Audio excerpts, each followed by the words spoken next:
আলাইকুম, আমি আজাদ সাহেব আরেকটি নতুন লিবিয়ার ভিডিও নিয়ে আপনাদের সামনে হাজির হয়েছি। এটা হচ্ছে আমাদের একটি রিভিউ ভিডিওর মতো, যে আমরা যেভাবে কাজ করি ওনার সাথে যে এগ্রিমেন্ট গুলো হয় সেগুলো অনুযায়ী কথা বলি। তো সোহাগ ভাই নারায়ণগঞ্জে থাকেন এখন। আপনার অরিজিনাল বাসা মনে হয় কোথায়? বরগুনাতে হচ্ছে অরিজিনাল বাসা। উনি হচ্ছে যে নারায়ণগঞ্জে থাকে, ওনার পাসপোর্টে অ্যাড্রেস হিসাবে নারায়ণগঞ্জেই শো করে। এখন যেটার জন্য আমাদের এই ভিডিও সোহাগ ভাই শুনেন, মানুষ লিবিয়াতে যায় অনেক রকমের কাজের জন্য যায়, কিন্তু আমরা কিন্তু সবসময় বলি যে ভাই আমাদের ওয়ে আছে আপনাকে পাঠানোর জন্য, আমরা পাঠাবো। আমরা কিন্তু আপনাকে পাঠানোর দায়িত্ব হচ্ছে লিবিয়াতে। লিবিয়াতে যাবেন, আপনি আমাদের লোকের কাছে থাকবেন এবং সেখানে আপনাকে একটা কাজের ব্যবস্থা করে দেওয়া হবে। আপনি কিছুদিন হচ্ছে সেই জায়গাতে কাজ করবেন।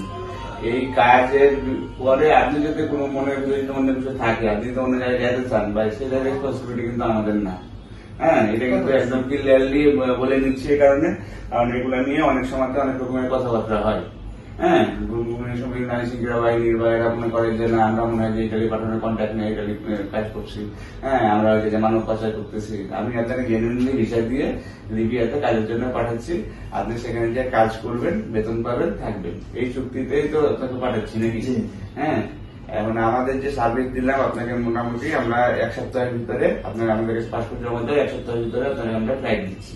এই ব্যাপারে আপনার যদি কিছু বলা থাকে, আপনার অনুভূতি কিছু থাকে, সেটা আপনি বলতে পারেন। না, আলহামদুলিল্লাহ আপনাদের কথা এবং কাজে সবকিছুই পেয়েছি। যেভাবে বলছেন এইভাবেই হয়েছে, খুব দ্রুতই হয়েছে।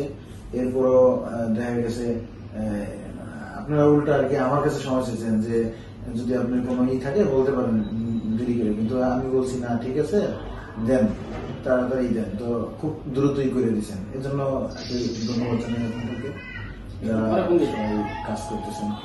আমরা নর্মালি বলি এক মাসের ভিতরে পাঠাবো, বাট আপনার যেহেতু আমাদের পাওয়া যায় আগে হয়ে গেছে, আপনি আগে চলে যাচ্ছেন। আমরা চাই সোহাগ ভাই যে উদ্দেশ্যে যাচ্ছে সেই উদ্দেশ্যে তার সফল হোক, সেখানে গিয়ে সে সেটেল ডাউন হোক, এই আশা রাখি এবং সবসময় শুভকামনা সোহাগ ভাইয়ের জন্য। আশা করি যে সোহাগ ভাইও আমাদেরকে যতটুকু ভালোবাসা দিচ্ছে, আমরা যতটুকু গুরুত্ব সহকারে কাজ করছি এটা মনে রাখবে এবং আমাদের অবশ্যই ভালো থাকবেন, কাজ করবেন। ঠিক আছে, আসসালামু আলাইকুম।